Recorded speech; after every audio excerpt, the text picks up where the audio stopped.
Setiap tahun, anda asyik ulang ayat yang sama. Nak buat simpanan lah, nak mula invest duit. Tapi, tetap tak pernah mula. So, video ini saya buat untuk kongsikan kepada anda. Kalau saya mula invest tahun 2026, ini satu benda yang saya akan buat. Bayangkan anda baru nak melabur. Nak baca data daripada trading analysis pun anda tak tahu.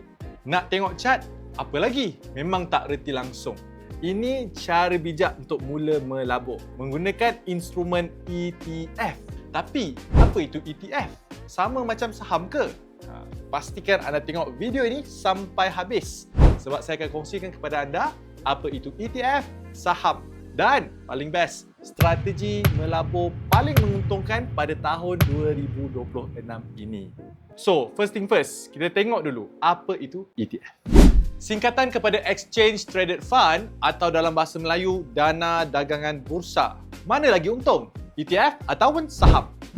Saham anda akan melabur dalam satu syarikat. Okey, satu sahaja.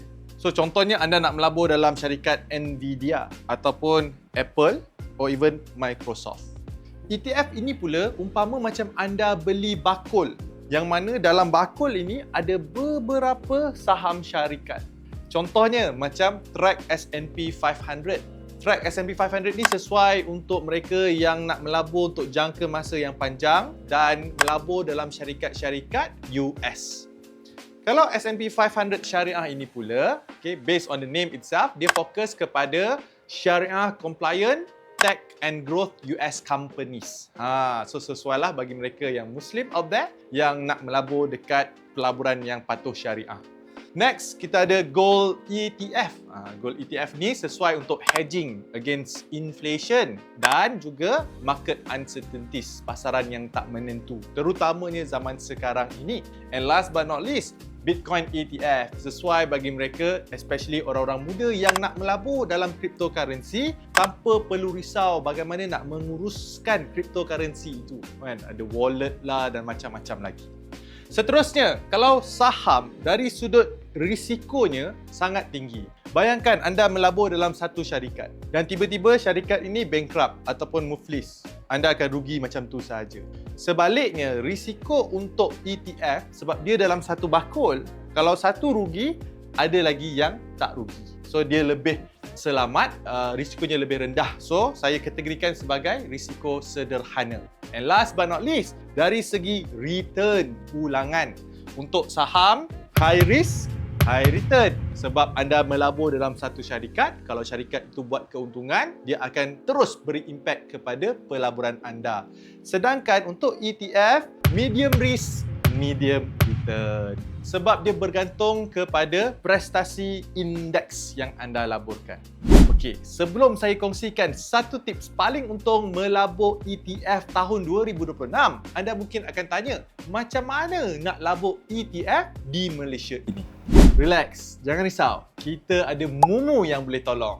So, dalam apps ni dah ada siap-siap simplified trading data yang anda boleh refer sebelum anda invest. Anda boleh cek sendiri menggunakan ETF Screener, Compare Tools ataupun gunakan Morningstar Rating Indicator Analysis dan Stylebox. Contohnya lah, kan kalau saya nak tunjukkan kepada anda bagaimana nak menggunakan ETF Compare Tools. Dekat dalam app Mumu anda, kan dekat Markets, klik kat butang ETF itu.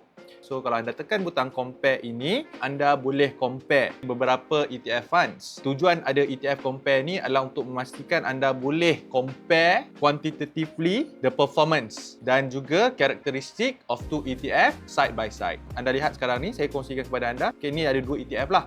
Kalau anda nampak, anda scroll ke tepi ni, anda nampak anda boleh tambah lagi. So, let's say lah anda nak tambah yang ketiga misalnya, anda tekan saja butang tambah. So, let's say anda nak masukkan, let's say VDC Again, VDC is not Sharia compliant, just nak kongsikan kepada anda. Kalau anda klik dekat VDC ini, nampak kat butang tambah kat ujung sekali ni, anda boleh klik and then anda tekan butang confirm. So, dia akan masukkan, nampak? So, instead of 2, ada 3. 1, 2, 3. And the best thing is, dia tunjukkan juga graf. Ini pun anda boleh pilih sama ada nak buat 1 month 3 months, 6 months, 1 year, 3 years. So you can choose and you can see the return. So let's say 3 tahun, anda akan nampak color orange yang paling cemerlang lah. Kalau tengok 1 tahun, yang paling cemerlang pun color orange juga. So ETF Compare Tools ini, dia memberi anda satu visual understanding. Sekali pandang, dah tahu dah which ETF is the best performing ETF. Let's say lah, anda nak buang kan, contoh Vanguard ni, bukan syariah compliant. So anda boleh buang, tekan butang X kat sini. So tekan X, dia buang. These are all the performance, 3-year annualized return. So you can see lah the growth And then anda pun boleh tengok juga the cumulative return So anda lihat 3-year cumulative return, ada 5-year cumulative return and so on. Next, saya nak kongsikan kepada anda pula Morningstar Rating Tool. So benda yang sama juga, anda pergi dekat ETF, anda boleh scroll bawah, right? So bila anda scroll kat bawah, anda akan nampak Morningstar Rating. Klik saja Morningstar Rating ini, then dia akan bagi kepada anda list down You can choose lah, anda nak based on what? Adakah anda nak based on 3-year rating kat atas ni, ataupun nak based on 3-year annualized, 3-year cumulative and so on. So you can decide you nak based on what. So macam saya sendiri, personally lah, saya suka based on 3-year annualized, right? So saya klik 3-year annualized, dia akan show you the top fund. So anda akan nampak, oh, top fund is WGMI. Tetapi anda akan lihat based on the 3-year rating by Morningstar, dia hanya dapat 2 star sahaja. Tapi sebelum tu, Morningstar ni apa? So Morningstar ni is actually one of the leading global providers of independent investment research. Dikenali dengan star ratings. And it is also a quantitative of a fund's risk adjusted return relative to similar funds. So it means that anda nak invest, anda bukan nak invest dekat fund yang memberikan return yang paling tinggi. But anda nak invest dekat fund yang risk reward ratio dia not too far. Bahayanya kalau anda invest dekat tempat yang memberi return yang tinggi ini adalah mungkin dia pun boleh menjunam dengan sangat-sangat laju. Which kalau anda masuk kat tempat yang salah, timing yang salah, then you will lose your money, right? You would rather want to invest dalam fund yang mungkin tak bagi return yang sangat tinggi tetapi very very competitive, but at the same time juga risiko dia pun terkawal. So that's how you get high Morningstar rating. Cuba anda Google saja kan, Morningstar dekat Google. Anda akan tahu yang mana kalau anda nak dapatkan insight daripada Morningstar ni, anda sebenarnya kena bayar. Tetapi good news, untuk pengguna Mumu, anda boleh dapat this insight free of charge. Macam saya sendiri pun, saya ada akaun Mumu and I can use these tools untuk buat kajian saya. Bear in mind, saya nak state disclaimer siap-siap. Mumu rating is a good starting point untuk bantu anda screen fund-fund yang bagus. Tapi anda kena tahu, Morningstar ni hanya melihat kepada historical data sahaja, historical performance. And bear in mind, in investment, historical or past performance doesn't determine future return. So benda tu anda kena betul-betul pegang. So at the end of the day, dalam dunia pelaburan ni, it's not about apa yang anda lihat, tapi anda sendiri kena tambahkan ilmu, kena tahu cara memilih dana yang berpotensi. And definitely there is no guarantee that high rating funds will outperform similar funds in the future. And last but not least, high rating funds may not fit your risk tolerance. So dua point ini sangat-sangat penting apabila anda menggunakan tools seperti Morningstar rating ini. And here comes the best part. Dalam Mumu ni, paling best anda boleh buat auto invest menggunakan RSP. RSP stands for Regular Saving Plan. So this is how it works. Kalau anda pergi dekat app Mumu, senang saja, kat butang search hanya type RSP. Okay, dan ada RSP calculator, klik kat RSP calculator. So kat sini anda boleh, let's say lah anda search SPUS and investment amount letak 100 USD. Investment cycle anda boleh pilih monthly setiap first, and anda lihat kat sini rate of return 14.27%. Jadi macam mana nak gunakan RSP ni? Senang je, tekan saja create RSP and then buy, tekan butang buy. Senang saja, that's all. Win dia menggunakan RSP ni adalah anda yang bergaji tetap. So tiap-tiap bulan terus auto top up modal pelaburan anda secara automatik.